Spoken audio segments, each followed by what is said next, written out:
everyone. Welcome to the Commish Report. My name is Kevin Jeffrey, your moderator. And as always, I'm joined by the Commissioner of District 1 County Commission, Katie Delaney. And Katie, we've got some things going on this week, particularly the most important thing, the budget hearing coming up on Wednesday at 5:30. So Yes.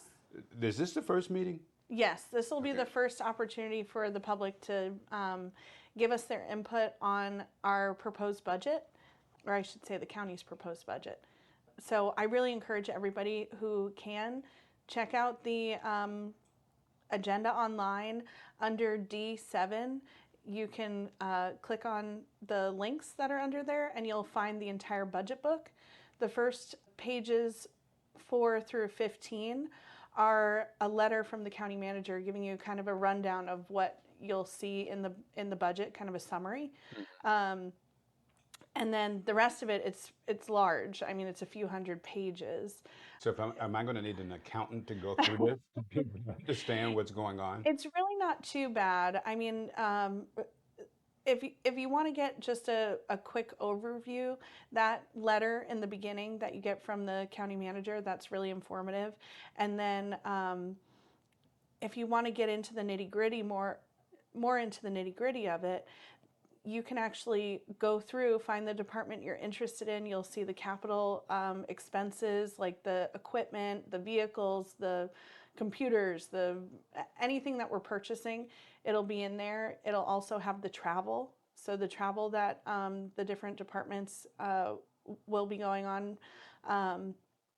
There's also at the back of the book is all of the projects. So let's say there's park projects or public work projects or things like that. It'll give you the dollar amounts and it'll give you a brief summary of what these projects are and where they're going to be and whatnot. So if I look at something and I say, I question that, can I come and question that at the budget meeting? Definitely. I know that it depends on, sometimes you don't always get responses back if you question at the dais. I always try to do my best to allow for that back and forth, but I'm not the chair, so it'll depend on, Well, I'm sure Mr. Feldman would be more than happy to hear you citizens and your questions about those things, right? Feel free to email us before as well, and I'd be happy to talk with anybody who's interested about the budget. And if you have questions that I don't know or can't answer, I will find those questions out for you, and that way you can be informed, when you come to our meeting. So what's it going to take for something to be changed in the budget? Is it going to take a certain amount of pushback from the citizens for that to happen? Right. Yeah, and I would say, citizen involvement. We need your feedback, and then connecting with your commissioner or one of the commissioners, so that we can kind of help champion that thing for you. And then it's the majority, so it's got to be a 3-2 vote at the least. Right. Okay. All right, so that's the budget meeting. It's going to be 5:30. Yes. At the County Commission building in Viera. Yes, right? on Wednesday the 10th. On Wednesday the 10th. Okay, so there's been talk about whether or not the tolls are going to be pushed down into Brevard County. Right. Is that going to happen? From the response I've gotten back from the Central Florida Expressway, which I'm a member of their board, I'm the Brevard County representative on the CFX board. And from what I've been told from the staff there, that is absolutely not happening. Brevard has made it clear that we do not want toll roads in Brevard County. And so they will respect that until, that time changes where Brevard says, all right, we're open to tolls. So they will put toll roads in Brevard Right. County if Brevard wants them. Right. But because that's not the case now. Exactly. Exactly. From my experience with this board, over the past 9-10 months, they've been really wonderful. They aren't pressuring to put tolls in Brevard. They don't need to put tolls in Brevard. So I think that they're just like, if you want them, we'll give them to you. That way you can expand your road. If not, enjoy your road, kind of a thing. So I don't think that... I'm sure that the citizens here would not be happy with Right, that. exactly. So there's going to be the opening of Parrish Park. So Yes. this has been an ordeal. Of course, this is A lot of people were against it from the beginning. Right. It changed over. It is what it is now. Right. There's going to be a grand opening on the 24th at 10 a.m. Yes. So what are you expecting?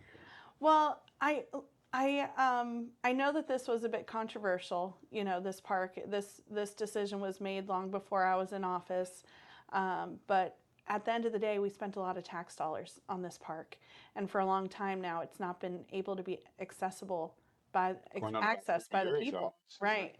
And so, even if some of the changes that were made, people aren't happy with it, at least it's something to celebrate that the public will have access to this park again. Because even though it might not be the same, it's, you know, it's still a really cool spot, and it's still another nice place to enjoy in our community. So I think that's still worth celebrating. I guess you're putting a positive spin on it, but there are a lot of people who are very Right. bitter about how Yeah. that all came down. And so if you were in that situation, what would you have done differently?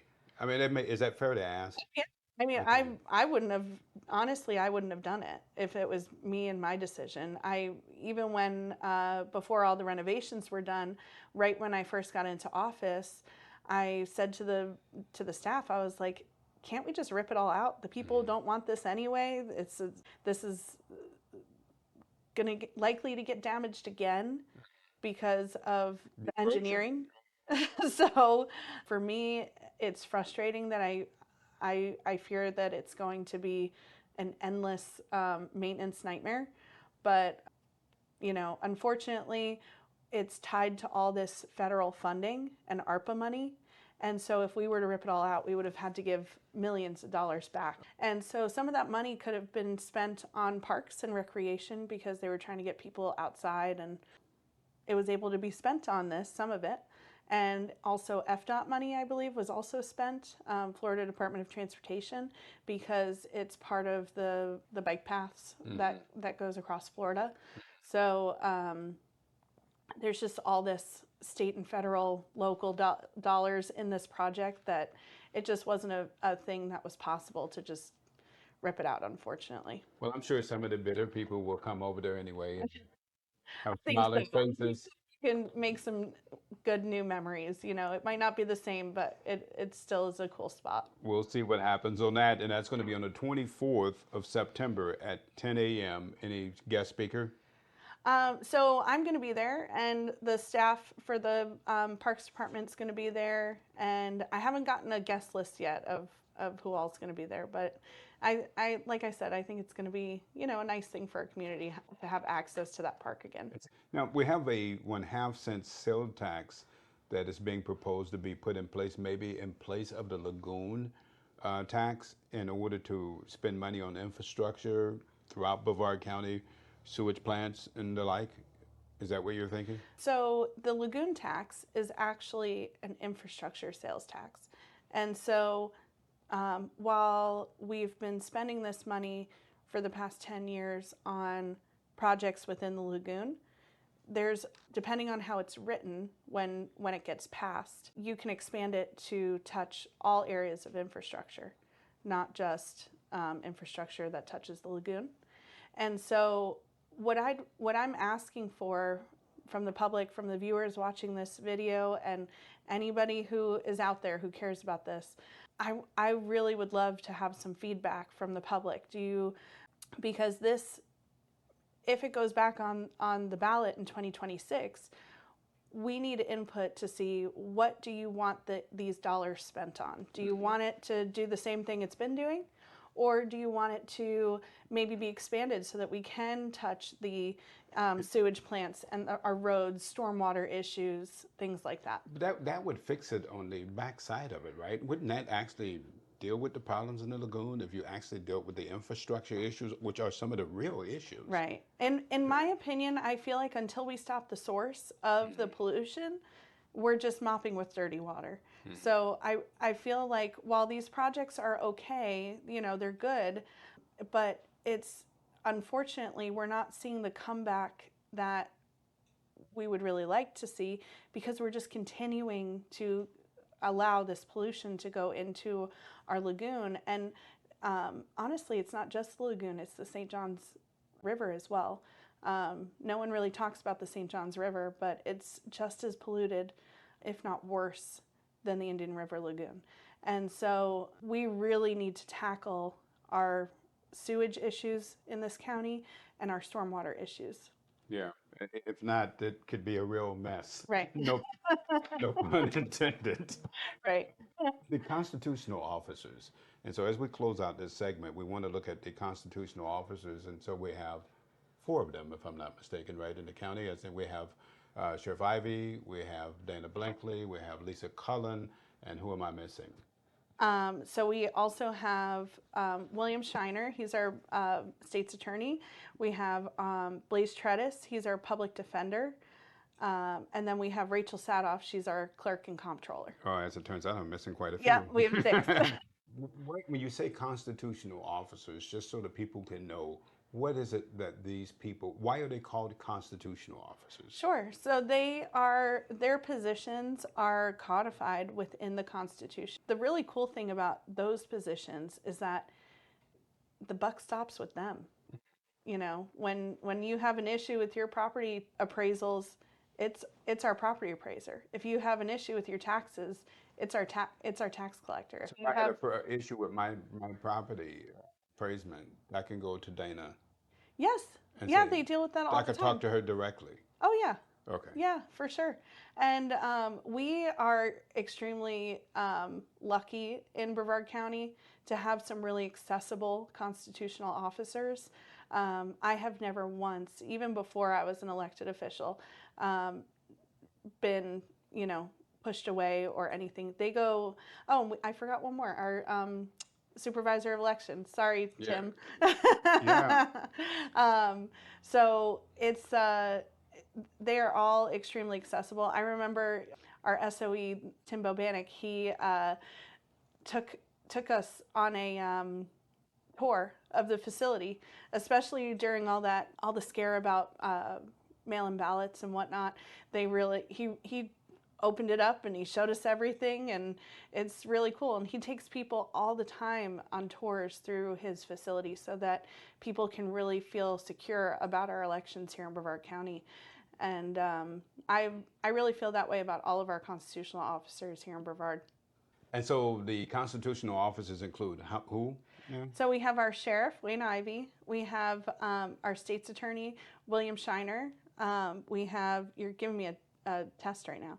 We have our property appraiser, Dana Blankley, our tax collector, Lisa Cullen, our clerk and comptroller, Rachel Sadoff.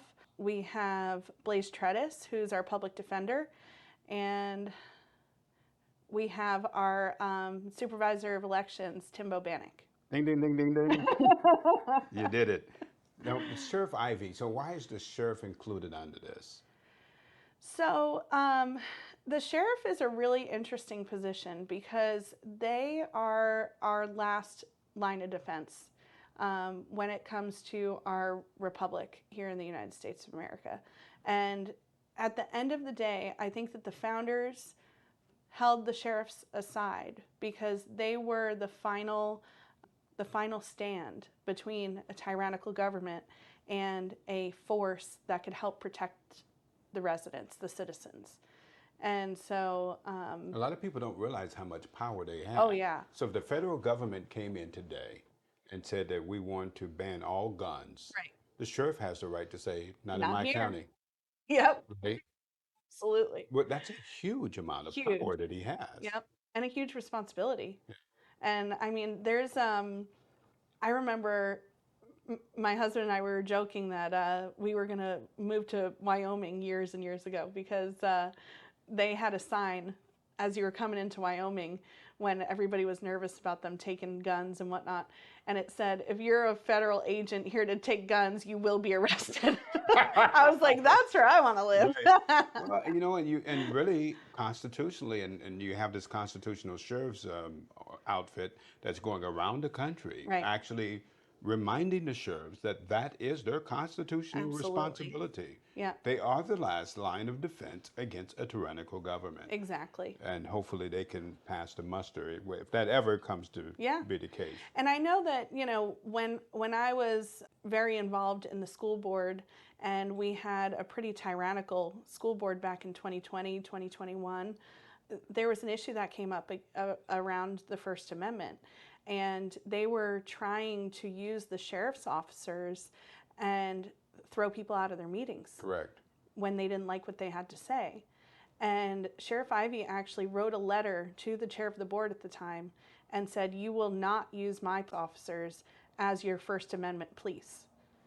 And so, I mean, it's pretty cool when you can see these people who stand up for what's right. And I really think that was a great call, because you can't, and that's always been something that's really seems contradictory. Right. That you would use particularly sheriff deputies. Right.